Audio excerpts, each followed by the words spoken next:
이 프로그램은 과학기술진흥기금, 과학기술정보통신부 및 복권기금, 기획재정부의 재원으로 한국과학창의재단의 지원을 받아 제작했습니다. 저희가 지난번에 드디어 공개 방송을 하지 않았겠어요? 맞아요. 네.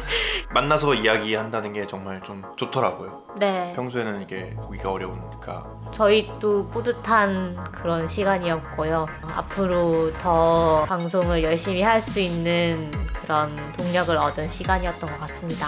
저희 페이스북에 전혜진 작가님께서 직접 댓글을 달아주셨어요. 제가 주변 사람들의 임신이나 출산을 보고 있다 이런 얘기를 했더니 전혜진 작가님께서 최근에 직접 쓰신 280일이라는 소설을 추천해 주셨거든요. 280일이 그거죠? 임신하고 출산하기까지의 기간인데 네. 제 주변에 이제 네. 임신을 하고 출산을 한 동료 그다음에 친구들이 생기기 시작하면서 그 임신하고 출산하는 과정에서 얼마나 그 어려움이 있는지 이런 거를 저도 비로소 알게 됐거든요. 그것에 대해서 우리가 너무 모르고 있다는 것에 알면 알수록 좀 화가 나는 거예요. 학교에서는 이런 걸 안 가르치고 뭘 하는 건가. 온몸의 관절이 다 약해져가지고 제대로 돌아올지 보장을 못한다 그러더라고요. 그 다음에 임신 출산에 들어가는 병원비라든가 이런 게 보험이 안 되거든요. 늦은 경우에는 좀 더 많은 검사가 필요해요. 힘든 과정이면서 금전적으로 상당히 부담이 되는 일이래요. 거의 막 1,000만 원대의 이제 비용이 깨지는 일인데 개인이 부담을 해야 되는 거고 이런 걸 보면 나라가 정말로 출산율에 대해서 걱정을 하긴 하는 건가라는 생각이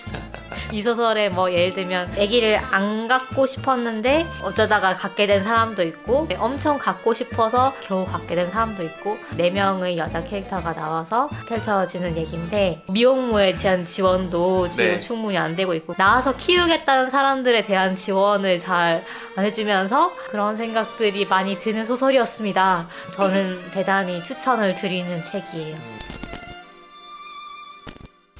옥타비아 버틀러의 야생종이 저번에 저희가 절판되었다고 얘기를 드렸잖아요. 그런데 이번에 와일드 시드라는 제목으로 조옥은 작가의 번역으로 출간이 되었다고 합니다. 이것도 되게 읽어본 사람들이 상당히 추천하는 작품이더라고요. 그래서 저희도 한번 꼭 읽어보고 싶고 여러분들도 읽어보시면 좋을 것 같습니다.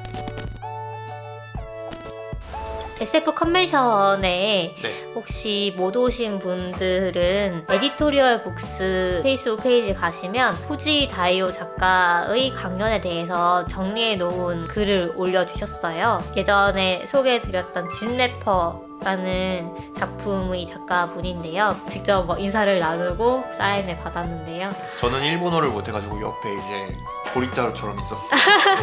후지 다이오 작가님이 이 강연에서는 거의 일본 SF 역사 같은 것에 대해서 얘기를 많이 하셨다고 해요. 우리가 흔히 아는 츠츠이야 스타카 라던가 또는 일본 침몰로 유명한 고마츠 사쿄라던가 이런 작가들 언급을 하시면서 저는 좀 흥미로웠던 부분이 SF 작가 진영에서 건담은 SF가 아니다 라고 선을 그으면서 반격하는 일이 있었다고 합니다. 그런데 건담이 상당한 팬덤을 이제 형성하고 있잖아요. 그렇죠. 그래서 사실은 그 SF 작가들이 스스로 무덤을 판 일이었던 거죠. 그래서 이 이후에 SF가 상당히 마이너한 그런 장르로 치부되어서 그걸 벗어나는데 상당히 오랜 시간이 걸렸다라는 얘기가 좀 흥미로웠습니다. 그래서 자세한 내용은 에디토리얼 북스 페이스북 페이지를 가시면 보실 수가 있습니다. 차원희 님께서 댓글을 달아주셨습니다. 이분께서 추천을 하고 싶으신 부분은 이제 테라포밍 마스, 이거는 저희 공개 방송에서도 다른 분께서 좀 추천을 해주신 보드게임이잖아요. 테라포밍 마스라고 보드게임을 하나 추천드리고 싶어요. 아, 보드게임이 있군요. 저는 해봤어요. 아, 그래요? 네. 온라인으로 할 수 있거든요.